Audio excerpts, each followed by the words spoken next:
আমি advocate MH Rahman. কোনো বাবা কি তার কোনো সন্তানকে ত্যায্য পুত্র কিংবা তার সম্পূর্ণ সম্পত্তি থেকে বেদখল করতে পারে? আজকে আলোচনা করব এই বিষয়ে। তবে এটা অনেকেই মিসইউজ করার চেষ্টা করে যে অনেক সময় কারোর উপর যদি মেইনটেনেন্সের কেস চলে, যেটা অবভিয়াসলি কোনো বউ তার হাজবেন্ডের উপর করে, এই মেইনটেনেন্স থেকে বাঁচার জন্য অনেক সময় অনেক ছেলেই এটা চেষ্টা করে যে তার বাবা যাতে তাকে তার সম্পত্তি থেকে বেদখল করে দেয়, তাহলে সেই বউটাকে সে মেইনটেনেন্স দেওয়া থেকে রেহাই পাবে, সে মেইনটেনেন্স দেওয়া থেকে বেঁচে যাবে। সেই ক্ষেত্রে অনেকেই এটাকে মিসইউজ করার চেষ্টা করে।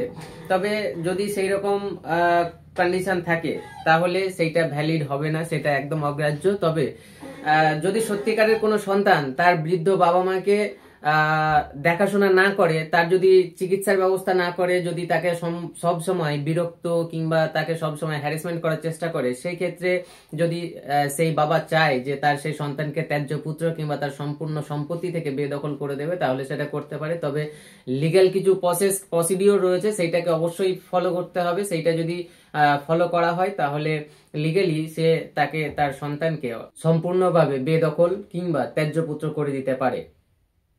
সর্বদা সতর্ক থাকুন, সুস্থ থাকুন, শুনতে থাকুন আমাকে এবং ফলো করুন advocate MH Rahman Facebook page এবং ইউটিউব চ্যানেলকে। চলুন দেখা হচ্ছে অন্য কোনো ভিডিওতে, ততক্ষণ পর্যন্ত ধন্যবাদ।